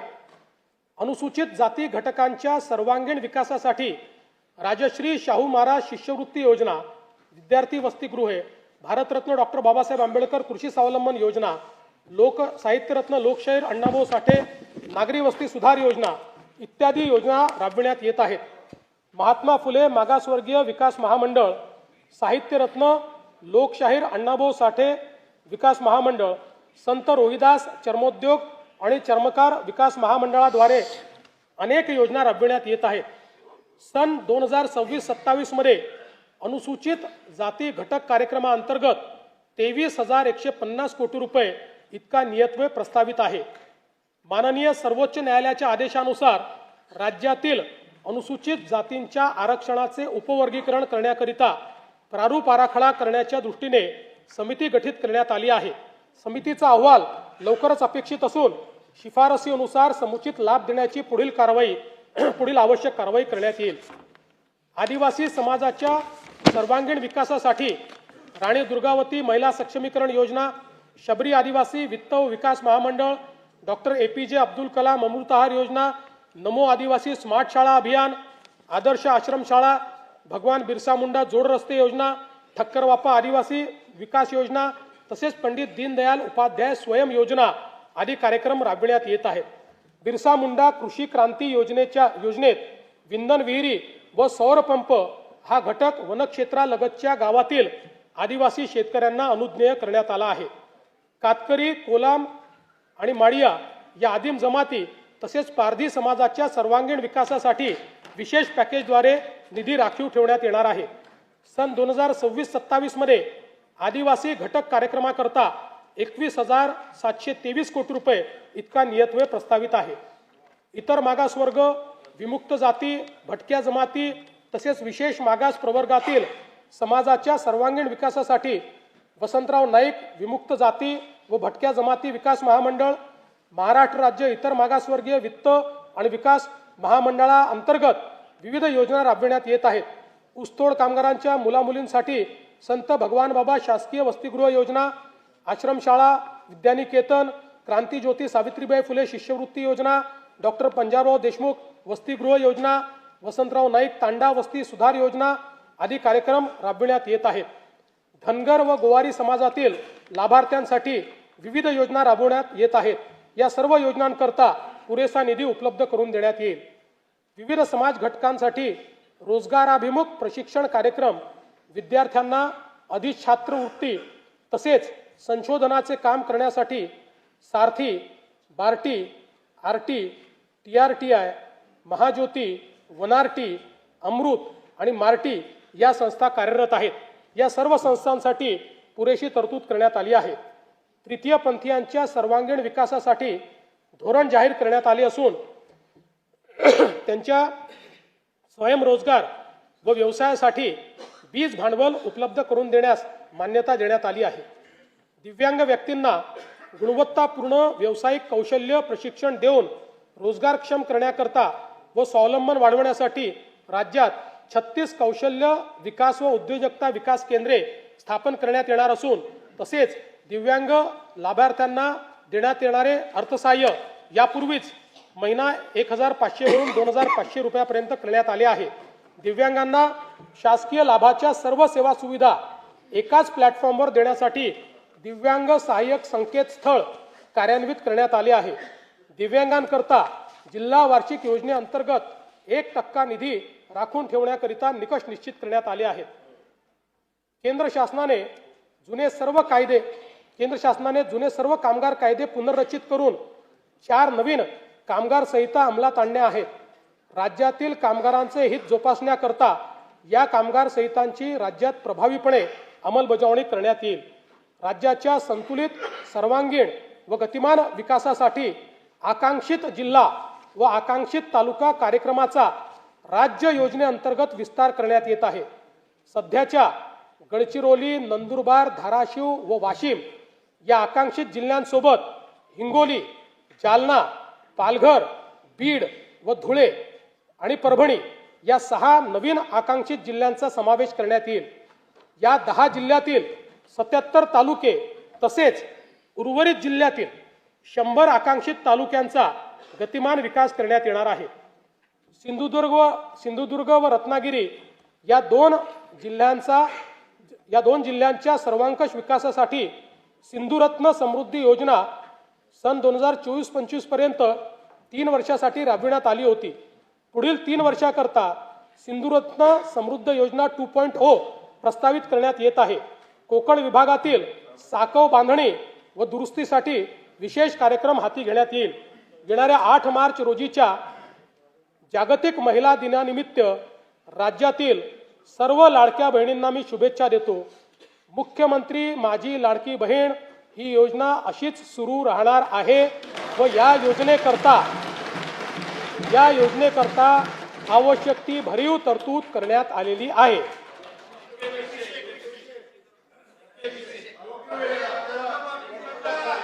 काळजी करू नका. तुमच्या मनातली एक एक गोष्ट आम्हीच पूर्ण करतोय, आम्हीच करत राहणार आहे. फक्त कोर्टात जाऊ नका, योजनेच्या विरुद्ध कोर्टात जाऊ नका.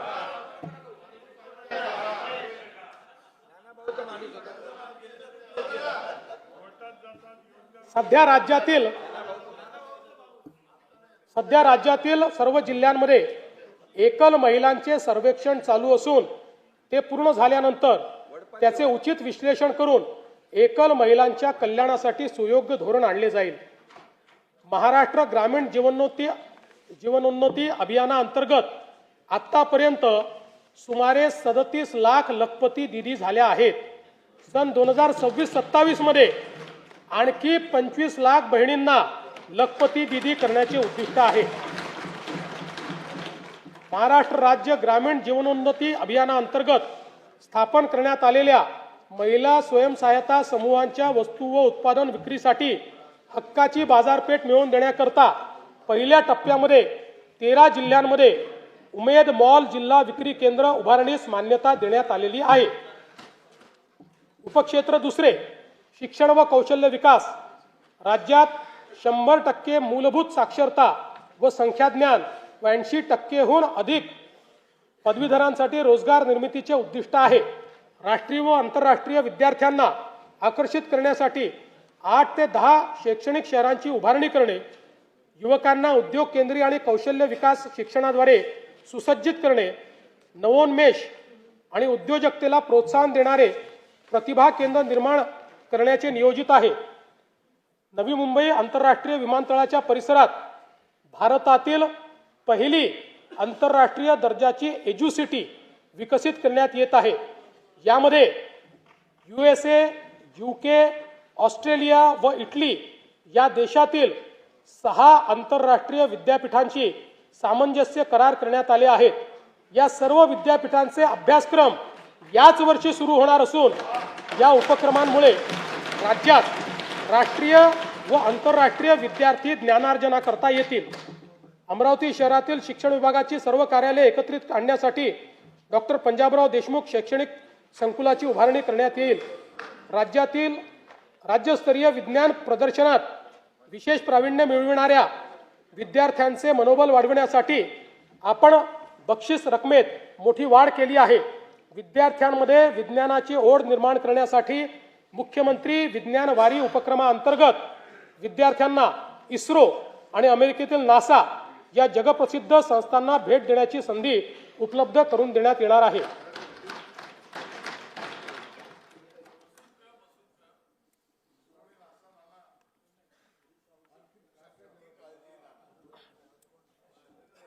जागतिक बँकेच्या सहकार्याने आपण दक्ष हा महत्वाकांक्षी प्रकल्प राबवत असून या अंतर्गत Mahima Maharashtra agency for holistic international mobility and advancement या संस्थेची स्थापना केली जाईल. या माध्यमातून आपल्या तरुणांना परदेशातील नोकऱ्यांसाठी आवश्यक भाषा, कौशल्य प्रशिक्षण आणि आर्थिक मार्गदर्शन दिले जाईल. राज्यातील समुपदेशन सेवांचा विस्तार व अधिक संघटित व्यवस्था निर्माण करण्यासाठी 36 नवदिशा केंद्रे स्थापन करण्यात येतील. मला सांगताना अभिमान वाटतो की केंद्र सरकारच्या आकडेवारी अनुसार महाराष्ट्र आज देशाचे स्टार्टअप कॅपिटल ठरले आहे.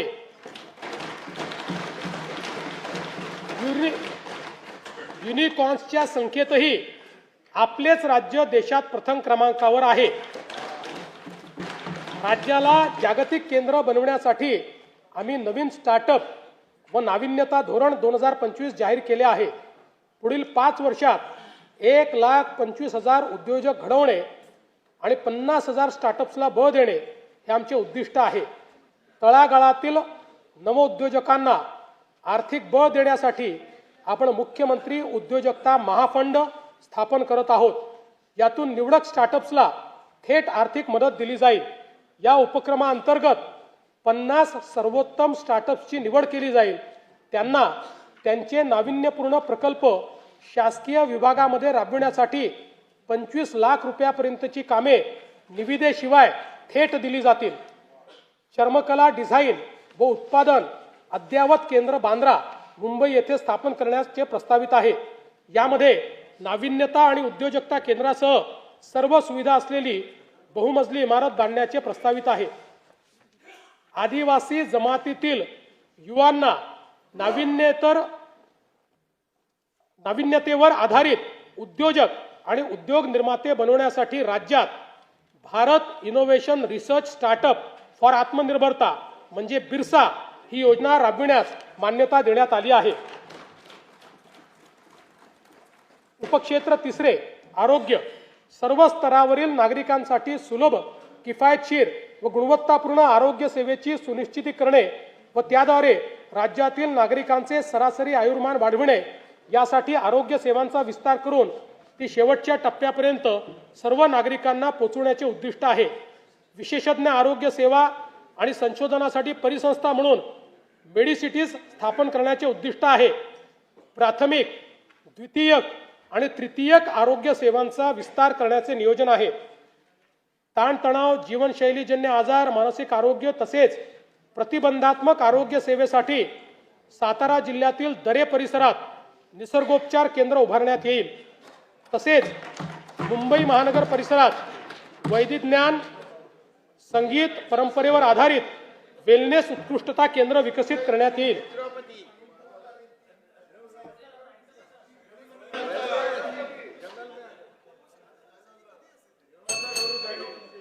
तुम्ही भेट द्यायला या म्हणजे तुम्हाला समजेल। कर्करोग, मधुमेह व हृदयविकार यासारख्या आजारांचे लवकर निदान करण्याकरता एशियाई विकास बँकेच्या सहाय्यतेतून ग्रामीण भागात दरवर्षी तपासणी मोहीम राबवण्यासाठी 4,500 कोटी रुपये किमतीची प्रगती योजना प्रस्तावित आहे। राज्यातील 29 महानगरपालिका, 247 नगर परिषदा आणि 147 नगरपंचायतीमध्ये राष्ट्रीय आरोग्य कार्यक्रम व आरोग्य विभागाच्या सर्व गुणवत्तापूर्ण सुविधा देण्याकरता समन्वय साधणे व कामकाजाचे संनियंत्रण करण्यासाठी शहरी आरोग्य आयुक्तालयाची स्थापना करण्यास मान्यता देण्यात येत आहे। राज्यात डिजिटल सार्वजनिक आरोग्य परिसंस्था निर्माण करण्यासाठी महाराष्ट्र डिजिटल आरोग्य तंत्रज्ञान अभियान राबविण्यात येईल। यामुळे रिअल टाइम डॅशबोर्डच्या आधारे प्रभावी निर्णय प्रक्रिया आणि संनियंत्रण करणे शक्य होईल। आयुष्यमान भारत प्रधानमंत्री जनारोग्य योजना व महात्मा फुले जनारोग्य योजनेअंतर्गत उपचार संख्येत 1,356 वरन 2,399 इतकी वाढ करण्यात आलेली आहे। जवळपास 1,000 आजार त्यात वाढवले आहेत। आणि अंगीकृत रुग्णालयाची संख्या 1,792 वरन 4,537 पर्यंत वाढवण्यात आली आहे। या योजनेअंतर्गत जास्त खर्च होणाऱ्या 9 प्रकारच्या अवयव प्रत्यारोपणाच्या उपचारासाठी 22 लाख रुपयेपर्यंतची रक्कम राज्य आरोग्य हमी सोसायटीच्या निधीतून देण्यास मान्यता देण्यात आलेली आहे। हे 22 लाख रुपयेपर्यंत राज्य सरकार देईल। सार्वजनिक आरोग्याच्या सर्वंकष उन्नतीसाठी एम्स व आयएमच्या धर्तीवर उच्च गुणवत्तेच्या प्रशिक्षण व संशोधनासाठी नागपूर येथे भारतीय सार्वजनिक आरोग्य संस्थेच्या सहकार्याने महाराष्ट्र सार्वजनिक आरोग्य संस्था स्थापन करण्यात येईल। राज्यात 35 शासकीय वैद्यकीय महाविद्यालय कार्यान्वित आहेत। त्यापैकी नव्याने मान्यता दिलेल्या 11 महाविद्यालयांची बांधकामे विविध टप्प्यावर आहे। स्वामी रामानंद तीर्थ ग्रामीण शासकीय वैद्यकीय महाविद्यालय अंबाजोगाई या संस्थेच्या इमारतीच्या एकत्रीकरणाकरता बृहद आराखडा तयार करण्यात आला आहे। राज्यात विविध जिल्हा आरोग्य संस्थांची बळकटीकरणाची कामे सुरू असून त्यासाठी आवश्यक निधी उपलब्ध करून देण्यात येईल। बीड येथील जिल्हा रुग्णालयाच्या विस्तारीकरणासाठी 360 खाटांचे रुग्णालय बांधकाम, नर्सिंग कॉलेज व वसतिगृहाचे काम प्रस्तावित आहे।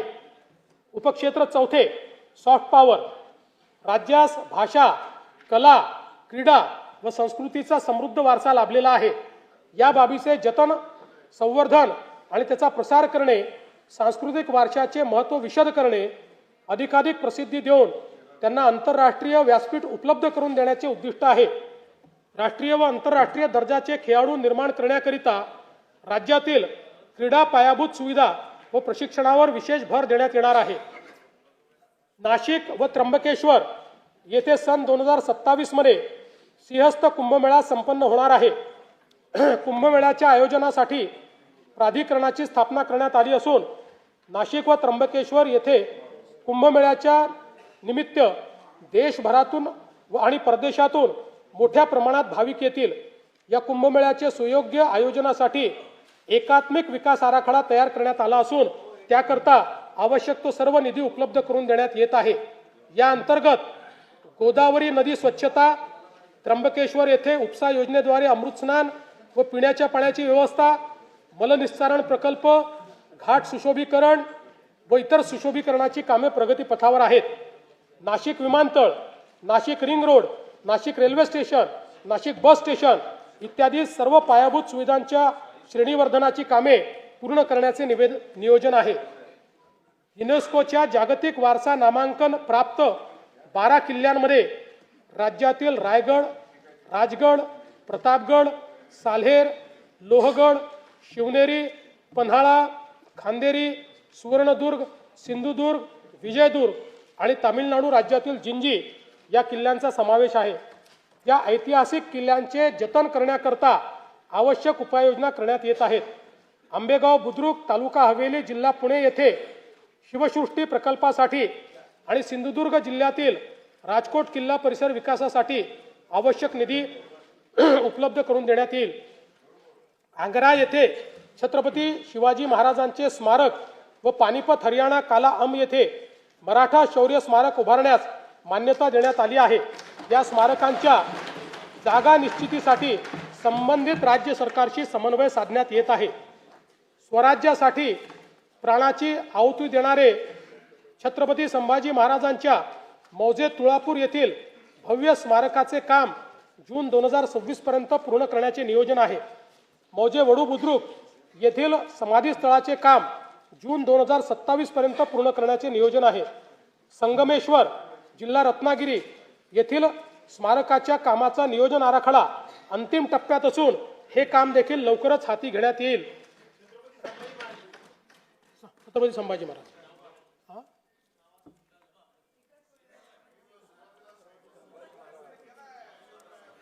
त्याच्यात धर्मवीर स्वराज्य रक्षक म्हणायचं राहिलं ते आता ऍड करतो। धर्मवीर स्वराज्य रक्षक छत्रपती संभाजी महाराज। सातारा जिल्ह्यातील अजिंक्यतारा किल्ल्याचे तसेच संगम माहुली, सातारा येथील महाराणी ताराबाई आणि छत्रपती शाहू महाराज यांच्या समाधी स्थळाचे जतन, संवर्धन व जीर्णोद्धार करण्यात येईल। थोर समाज सुधारक महात्मा ज्योतिराव फुले यांचे जन्मगावी मौजे कडगुण, तालुका खटाव, जिल्हा सातारा येथे भव्य स्मारक उभारण्याचे प्रस्तावित आहे। ज्ञानज्योती सावित्रीबाई फुले यांचे जन्मगाव नायगाव, तालुका खंडाळा, जिल्हा सातारा येथे स्मारक व महिला प्रशिक्षण केंद्र उभारण्याची साठी मान्यता देण्यात आली आहे। मराठी भाषेतील साहित्य व ग्रंथ अन्य भाषांमध्ये तसेच अन्य भाषातील दर्जेदार साहित्य मराठी भाषेमध्ये अनुवादित करण्यासाठी यशवंतराव चव्हाण महाराष्ट्र अनुवाद अकादमी स्थापन करण्याचे प्रस्तावित आहे।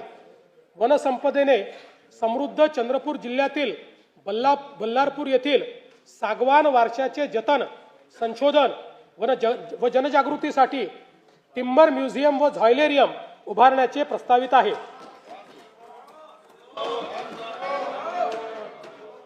सन 2036 मध्ये होणाऱ्या ऑलिम्पिक स्पर्धांचे आयोजन करण्यासाठी भारत प्रयत्नशील आहे।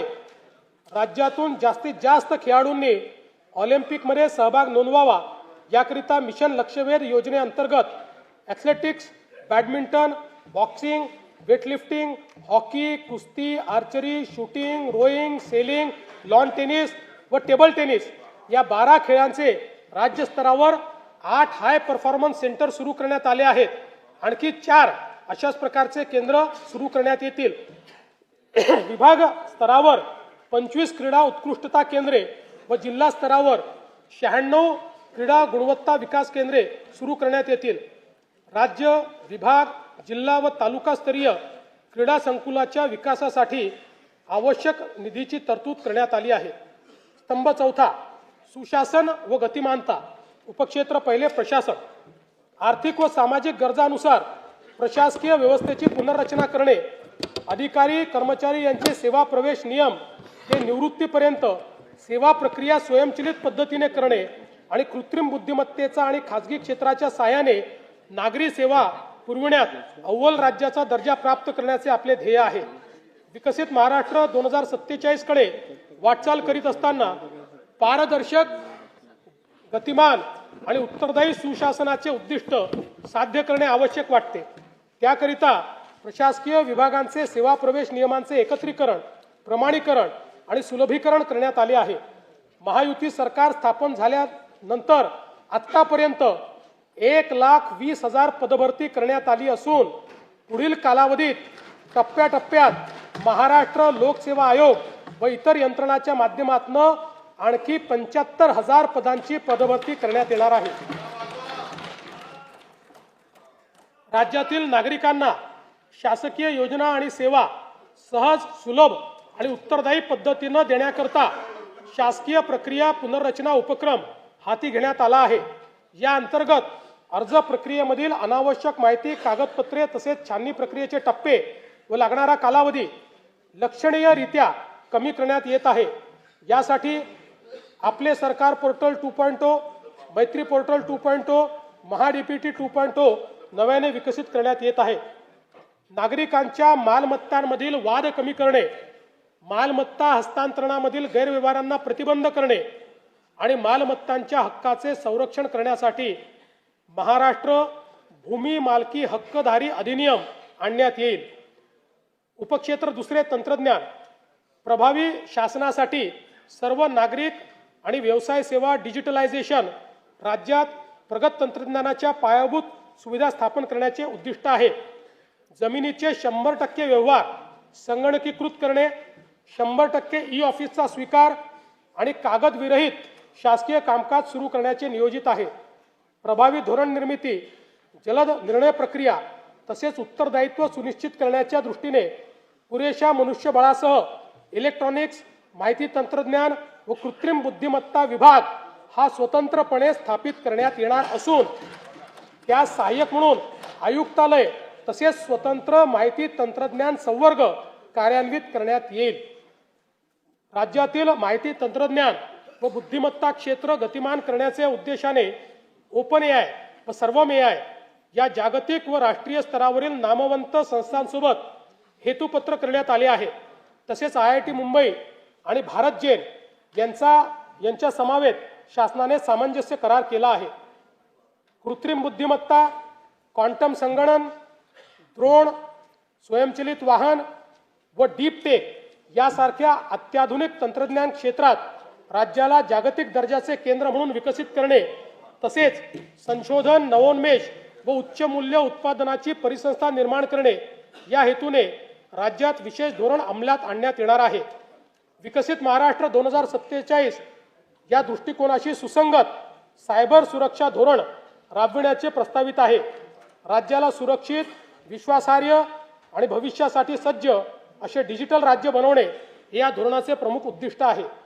राज्याच्या सार्वभौम डेटाची आणि अनुप्रयोगाची सुरक्षितता सुनिश्चित करण्यासाठी अत्याधुनिक स्टेट डेटा सेंटर स्थापन करण्यात येईल.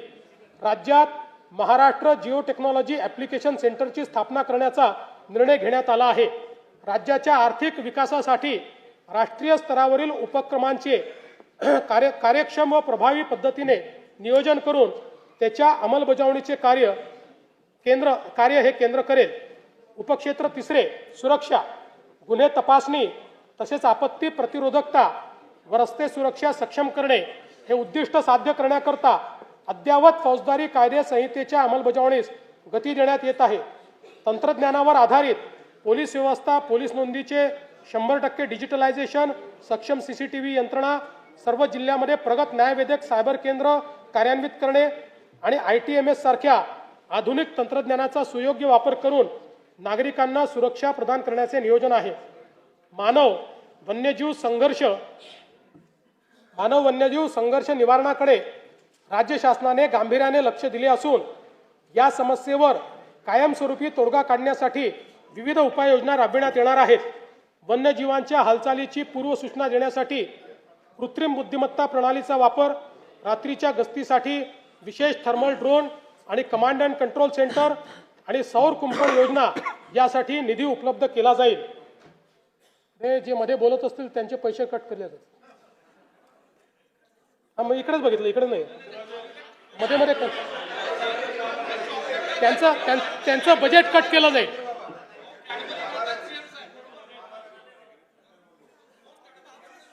त्यांना परमनंट नाशिकमध्ये बसवण्यात येईल.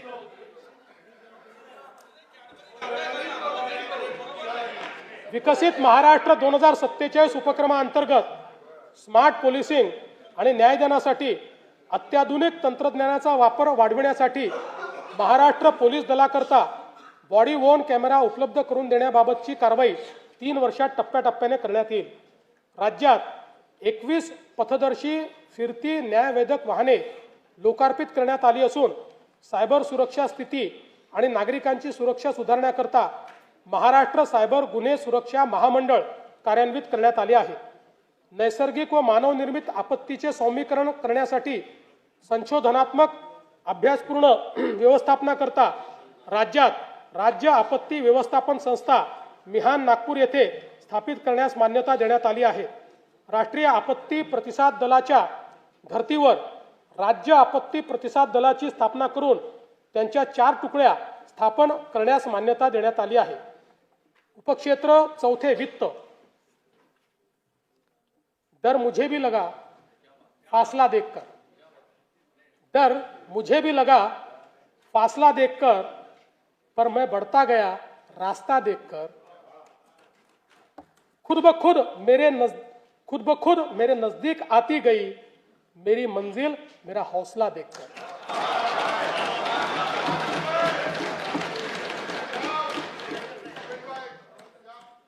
खर्चाचे सुसूत्रीकरण, महसूल प्रणालीचे आधुनिकीकरण, कामगिरीवर आधारित अंदाजपत्रकाची सुनिश्चिती आणि पर्यायी वित्त पुरवठ्याच्या स्रोतांचा वापर या उपक्रमाद्वारे दूरदर्शी आर्थिक व्यवस्थापन आणि पर्यायी शाश्वत राजकोषीय मार्ग सुनिश्चित करणे हे राज्याचे उद्दिष्ट आहे.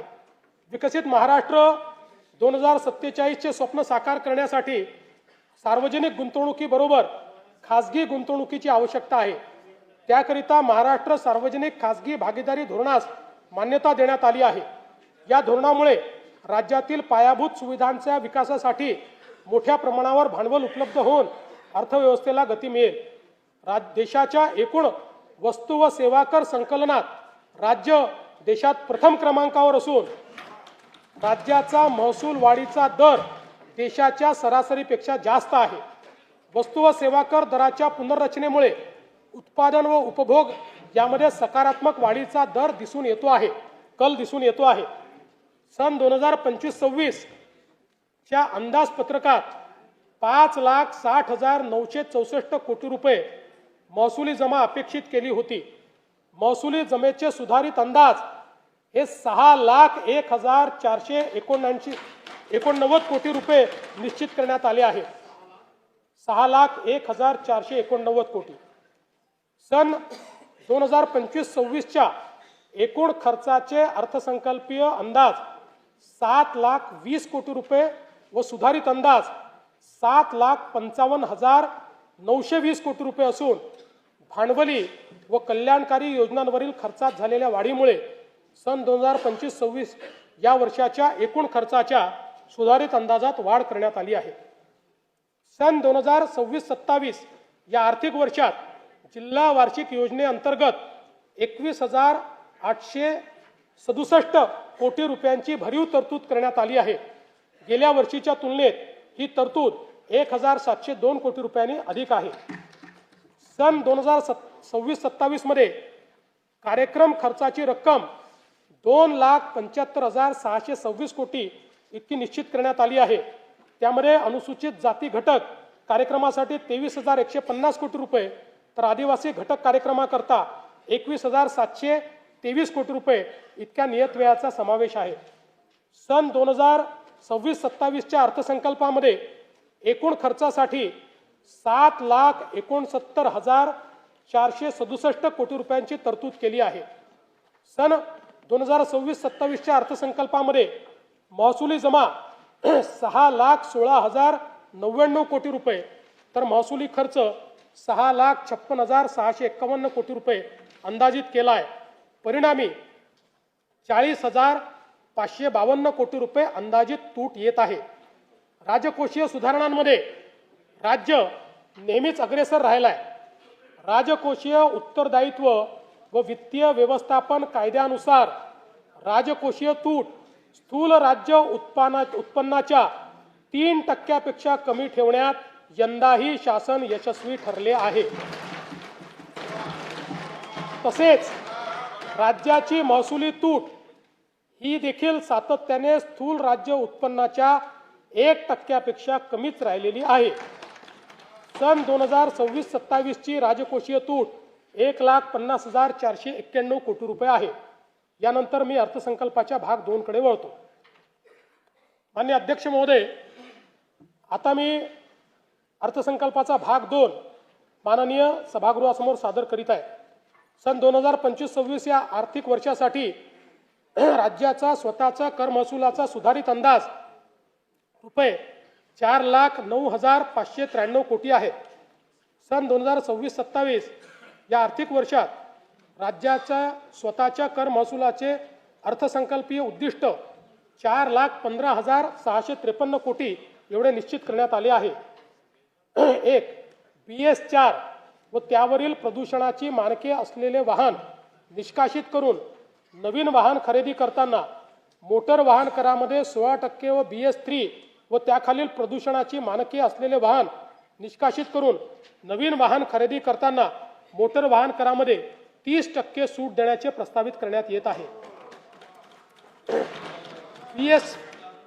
BS4 व त्याखालील वायू प्रदूषणाची मानके असलेल्या परिवहनेतर खासगी संवर्गातील वाहनांच्या पर्यावरण करामध्ये दुचाकी वाहनांवर रुपये 2,000 वरनं रुपये 4,000, हलके मोटर वाहन पेट्रोल कार यावर 3,000 वरनं रुपये 6,000 व हलके मोटर वाहन डिझेल कार यावर रुपये 3,500 वरनं रुपये 7,000 एवढी वाढ करण्याचे प्रस्तावित करण्यात आले आहे। नाही, यांनी फक्त 160 कोटीच मिळणार आहेत, पण हे याकरता केलं आहे की आपल्याला आता पुढे EVला त्या ठिकाणी बळ द्यायचं आहे आणि असे प्रदूषण करणारी वाहनंही कमी झाली पाहिजे। म्हणून सध्या राज्यात क्रेन आरोहित वाहने क्रेन माउंटेड व्हेकल यांना वाहन किमतीच्या 7% प्रमाणे एक रकमी कर आकारण्यात येतो। अशा वाहनांना मोटर वाहन कराची कमाल मर्यादा म्हणजेच रुपये 30 लाख करण्याचे प्रस्तावित आहे। महाराष्ट्र मुद्रांक अधिनियम कलम 59, 60, 63A व 68A या कलमांमध्ये कमी मुद्रांकांवर दस्त निष्पादित केल्यास अपराध सिद्धीनंतर सक्त मजुरी व शास्तीची तरतूद आहे। सदर शास्तीच्या रकमेत फेररचना करून 5,000 वरनं 1,00,000 रुपयापर्यंत वाढ करण्याचे प्रस्तावित आहे। यामुळे कमी मुद्रांकावर दस्त निष्पादन करण्याचे प्रमाण नियंत्रणात येईल। प्रगतिशील, शाश्वत, सर्वसमावेशक, सुशासन या 4 सूत्रांना घेऊन हा अर्थसंकल्प मी सादर केला। त्याच सूत्रांवर 4 ओळी सादर करून अर्थसंकल्पीय भाषणाचा मी शेवट करतो। युग नव्या प्रगतीचे शाश्वत आणि दमदार विकासाचे, सुशासन आणि सर्वसमावेशकतेचे, नाविन्यतेचे आणि पारदर्शी प्रामाणिकतेचे सूत्र हेच विकसित महाराष्ट्राचे। वरील प्रस्तावांना सन्माननीय सदस्यांचा पाठिंबा मिळेल असा माझा विश्वास आहे। जय हिंद, जय महाराष्ट्र। सन 2026-2027 या वर्षाच्या अर्थसंकल्प सभागृहात सादर करण्यात आला। अर्थसंकल्पीय प्रकाशने सन्मान्य सदस्यांना महाराष्ट्र शासनाच्या तसेच महाराष्ट्र विधिमंडळाच्या संकेतस्थळावर उपलब्ध करून देण्यात येतील।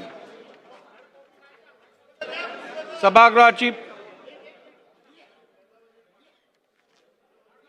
पुस्तकं मिळणारच नाही। आता पेपरलेस करायचं आहे आपल्याला साहेब, आमच्यासारखे लोकांना ते प्रिंटआउट काढता येईल। प्रिंटआउट आमचं अवघड जातं खरं सांगायला गेलं तर। आमच्या वेळेला हे नव्हतं, शिकायला लागेल आता द्यायला हळूहळू। पाहिजे होती खरं। सभागृह